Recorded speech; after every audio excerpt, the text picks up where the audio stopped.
All right, guys, we are back with round two hat format at Epic Cards and Games in Hurst, Texas. We got Robert Hernandez on the left playing Darkworld versus Daniel on the right playing Skull Servant. So it looks like Daniel's going first, activates Duality, reveals Curry Bandit, the King of the Skull Servants, and Mazook. Looks like he's going to add the Curry Bandit to his hand.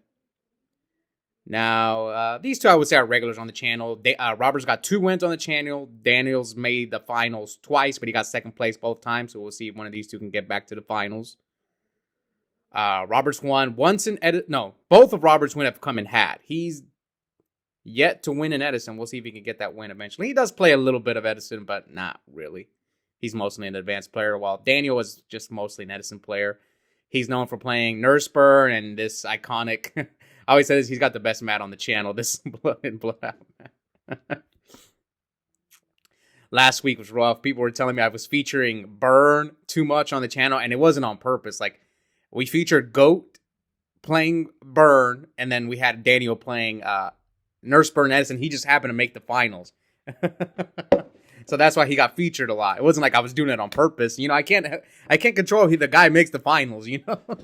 Okay, so here he Curry Bandits, adds the Solar Recharge to his hand, passes to Robert. Now, Robert's 2 previous wins in hat have been with Infernity. He actually won the last hat tournament I uploaded. Yeah, he won with Infernity and Curry Bandit Artifact Traptures deck. And from what he told me is he'll switch decks once he wins. All right, so he summons Tour Guide and then activates Drag Down. Daniel's hand is JD, Lumina, Mazook, and Solar Recharge. I told Daniel to throw at least one JD in his deck. All right, so he's going to have to choose either the Brow or the Cerule. I hate that card. I think I'd rather just give him the extra draw. So he chooses the Brow. Okay, so he's going to draw a card. For Drag Down, extra draw for Brow.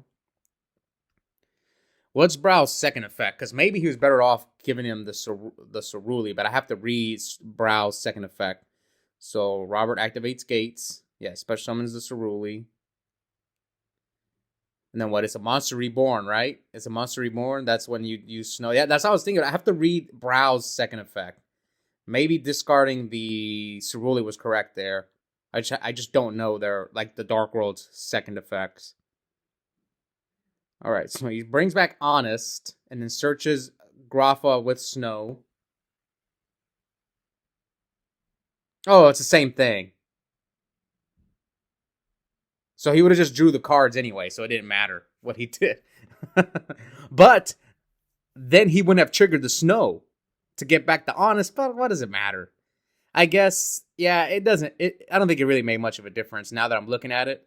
The only difference is Robert wouldn't have that Honest on the field.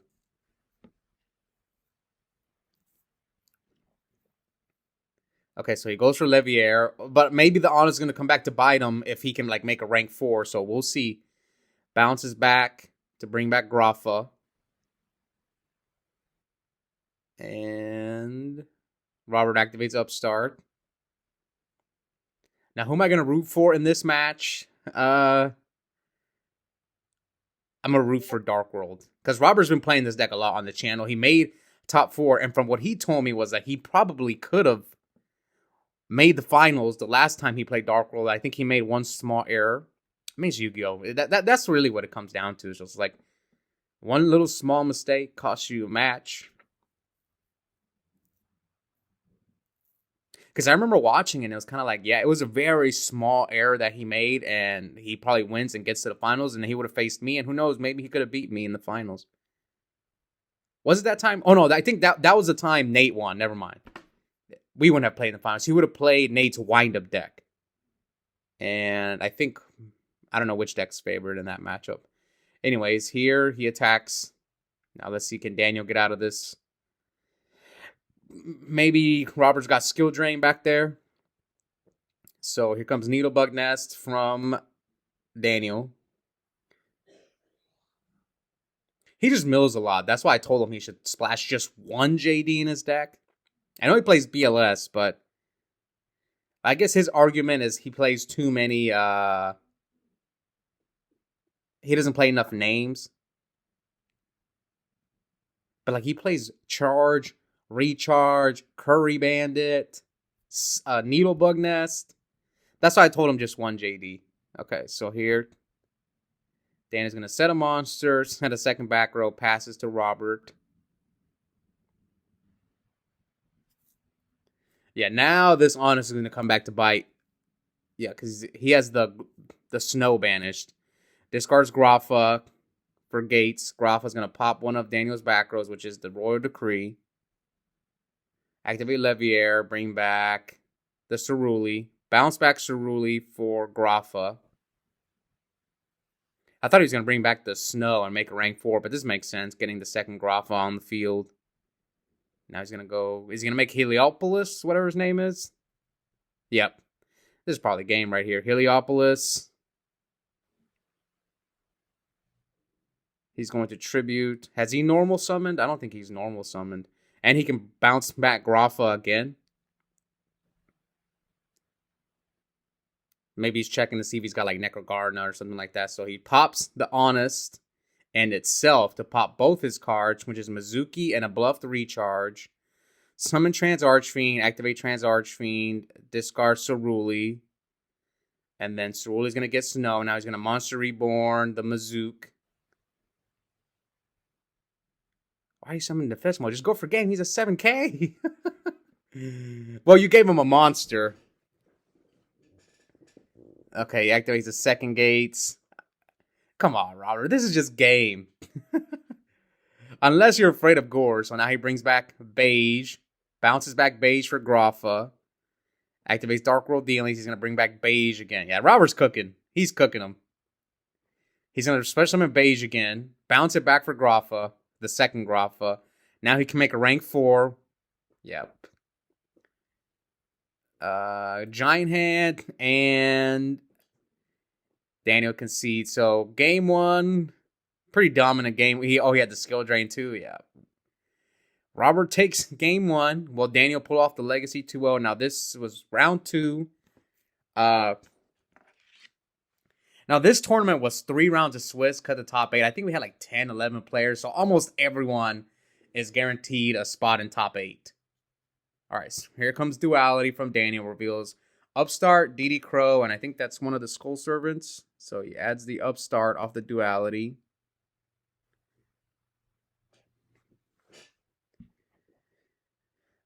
Okay, he drew Royal Decree, so he can stop skill drain. So Upstart from Daniel.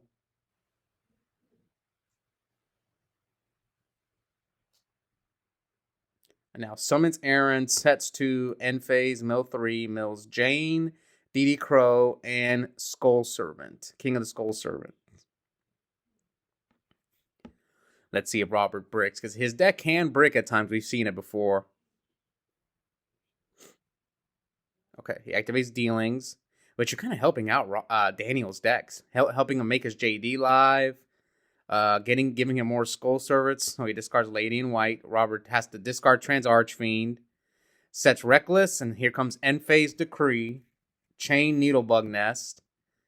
Mills 5. Mills Lady in White. Needlebug Nest. Charge. Lila. And Raiden. So looking good. He's got a few Light Swords in the grave. 3 already. And if you run over that error, and that JD is going to be live. And quite a few Skull Servants.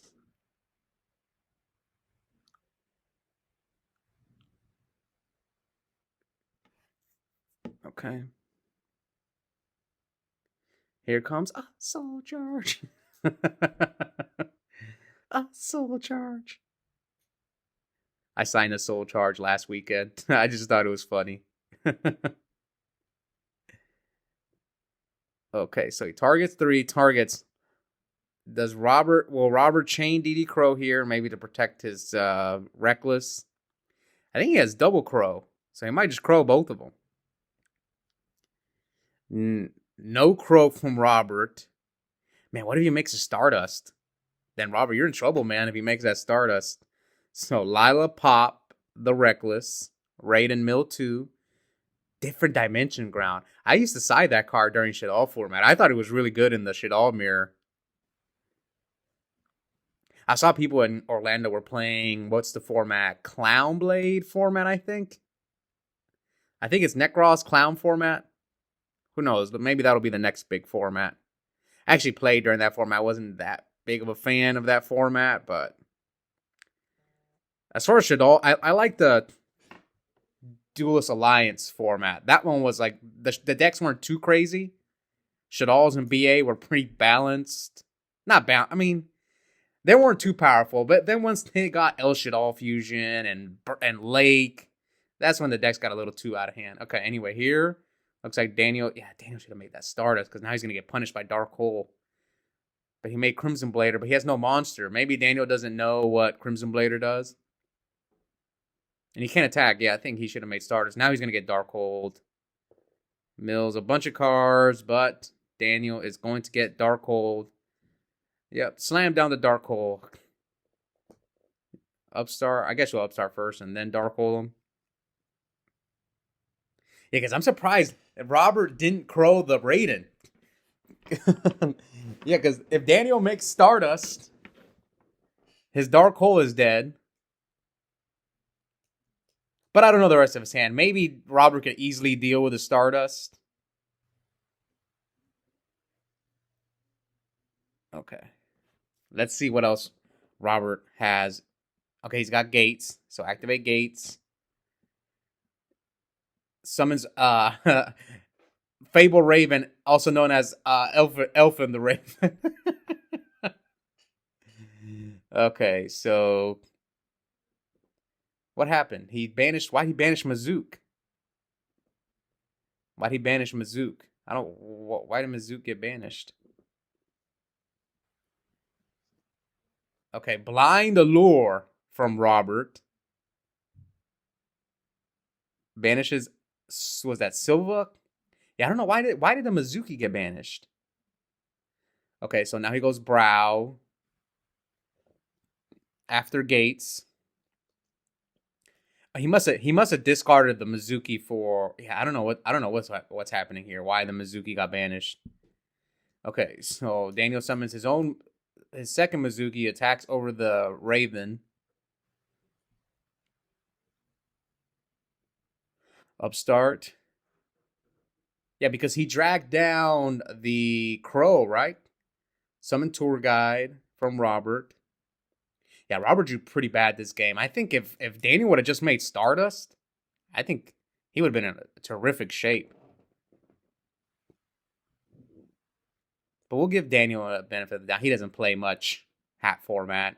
He kind of just comes just to, chill with the group and plays whatever format we're playing. That's what some people do that. They just want to come play a little bit of Yu-Gi-Oh. I mean, he's playing a fun deck. But me, I like to get variety during the Swiss rounds on the channel because once we get to Top Cut, we're going to see the usual suspects, the hat decks, the Geargia decks. All right, so Special Summon Beige. Trans Archfiend. Grapha's going to pop. So, will he pop Mazook? Will he pop the back row? What will Robert pop here? Pops the other back row, which is, what is the name of that card? I forgot. I know people wish that card was legal in Edison format, but it's not. It came out like right after Edison, I think. I forgot the name of the card. It's like a double DD Crow, but for darks, I think that's what it is. Okay. So 54.89. Does Robert have more plays? I mean, he still has Grapha, so he can bounce back Grapha for Beige. Maybe he doesn't want to run over the Mizuki because he has a King of the Skull Servants he can bring back. Yeah, maybe that's why he doesn't want to run it over. So he bounces back Beige for Grapha. Battle phase attack for 13 and 23. And isn't that exact game? Yeah, that is exact game. What took you so long, Robert? So Robert moves on. I'm pretty sure this tournament was 3 rounds, cut the top 8. Did Robert lose round 1?